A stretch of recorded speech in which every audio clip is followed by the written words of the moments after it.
May bagong young birds na naman tayo ni harvest dito. Kukunin natin dito sa Masili. Cross dito sa Alphonse Germain Imbrek.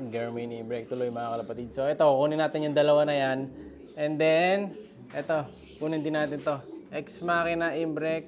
Ayun, yung checkered. Cross naman dito sa Vandenbroek. Dewitt Van Bunderen natin. So kunin natin isa-isa. Ito kasi, hindi pa pwede. Ito, nagparis na din mga kalapatid. Yung pinahiram sa akin ng aking pinsan na breeder. Nagparis na rin sila. Kasi nung nakaraan, binubugbog.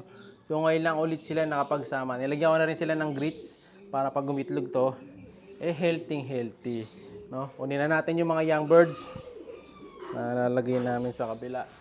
Ready, let's go na tayo. BRB.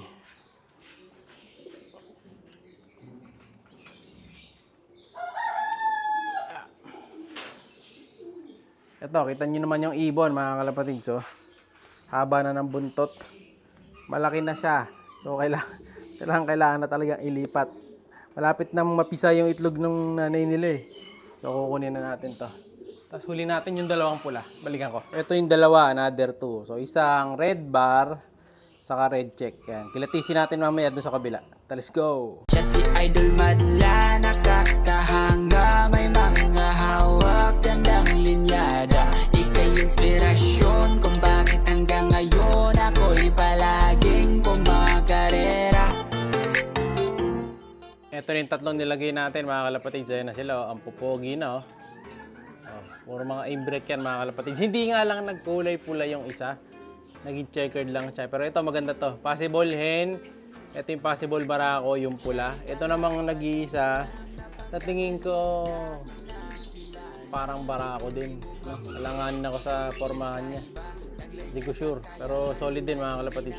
Isa kulay ng ring. Ganda rin ng mga pups nila.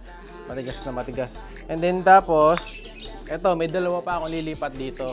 Another bird. Ito maganda tong dalawa na to. Favorite ko yung isa dito eh. Halos parang naging ano na to, semi-saddle din mga kalapatid. So, ganda. So, produce namang off-color natin dito. Saka yung sa kabila parang half-sider. No, pakita ko sa inyo. Kunin muna natin tong isa. Ayan, ito maganda to. Ayan. Yung gender nito, not so sure pa. Pero ang napangita lang ako dito sa buntot eh. Pero yung papak nito, solid. Ito yung isang sinasabi ko sa inyo mga kalapatid. So, mukha siyang Jansen, relax ang formahan nito. Ayan, solid oh. Ganda ng kulay. So, puti na naman yung buong ulo niya. May konting mismark lang sa bibig. Kasi yung bibig niya nagkaroon ng ibang kulay. Pero yung ulo niya halos puti eh. Kabilaan, no? Diba? May ano lang dito, may konting batik lang. Tapos yung pakpak niya, ito naman yung bagwis niya, no? Ito yung bagwis niya. White flight. Ito sa taas, ayan. Sa ganyang view, ganda. Yung butot nga lang, nag-itim eh. Ganda sana na ito, no? O naging ano yung buntot niya. Naging, tawag doon? Naging kulay puti yung buntot. Pero solid pa rin na ibon. Gandang ibon. So ano to? Yung inbreed Vandenbroek SBR cross kay Batman. Gandang ibon.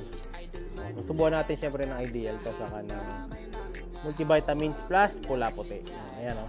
Ayos. Yung kapatid naman, maganda rin yung kapatid nito halos hawigan. Pero to, isa sa solid na nilabas din ang kulay to. Ganda. Ito pa isang maganda mga kalapatid. So, tingnan nyo naman ang kulay nito. So, puti siya. Kaso, yung gilid ng mukha niya, may itim din katulad ng isa kanina. So, sa kabilang side naman, ito, may itim din sa mukha eh. Sayang, di nag-pure white. Pero maganda rin kulay. Dito sa side na to, halos puti yung bagwis niya dito. Ayan. Tapos sa kabila. Ito, parang half-sider na naman siya. Sa kabila lang siya may kulay sa ganito. Ayan, sa upper view. Dito siya may kulay, parang half-sider siya. Kasi yung buntot niya, halo ang buntot eh. O parang buntot ng red bar. Yung buntot niya, ano. Buntot ng red bar yung ganito eh. No? So kasi nga, yung nanay nila may pasok na, yung tatay nila may pasok na pula. So, although pure white siya, nanggaling siya sa pula eh. Ayun, solid din mga kalapatid. So ito yung possible, parang barako to. Babae yung isa. No? Ganda. Kung may i-out man ako, ito i-out ko to. Dahil barako eh. Meron na akong barakong off-color na kalahi nila doon sa kabila. Ito pwede nating out. Yung hen, possible yun yung isa.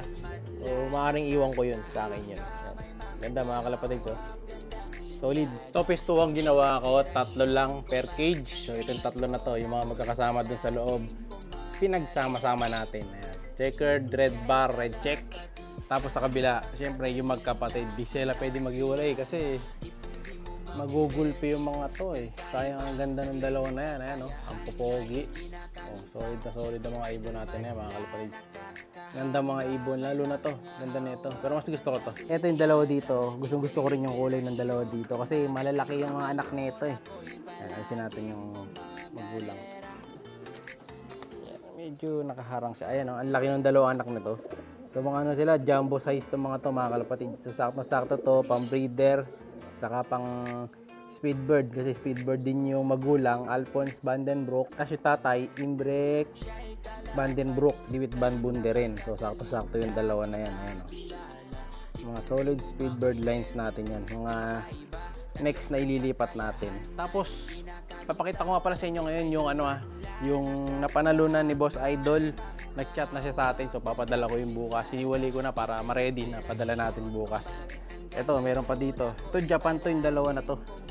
Hindi nila tunay na magulang yung dalawa dito. Kaya alam ko, naka-BBC ring to eh. Ayun, naka-BBC ring yan, naka-club ring yan. Oh, lilipat natin yung itlog ulit nito. So, lilipat natin to sa itaas sa Dreamloft. Doon naman, eto, may dalawa pang paparating. Goki Birds naman. Lilipat din natin ng Goki Birds na to, dalawa. Ayan. Kakasubo ko lang na vitamin, kakatapos lang natin magsubo ng vitamin yan. No? So, okay naman din ang mga ibon natin dito. Medyo lang sila, naiinitan dito. So, sasara ko na rin yung tarapal niyan. No? Kunin natin yung yung napanalo na ng gift award winner natin. So, bigyan natin siya ng isang kalapate, saka isang, titignan ko kung may makukuha akong isang, tawag doon? Isang Old English Bantam nando sa harap, puntahan natin. So, Idol, ito yung bibigay ko sa iyo na gift bird, hen, possible hen to. Medyo malitang katawan niya. Ano sila hen na ito? So, Peter Van de Merwe cross dun sa Newlymans natin na Tiger Grizzle. Ayan, ganda ng kulay niya, no? Cross hen. Tapos sasamahan ko pa ng isang Old English Bantam. Bibigyan kita dito ng isang tawag dito, na isang barako. Ayan, kakirel. Ayan.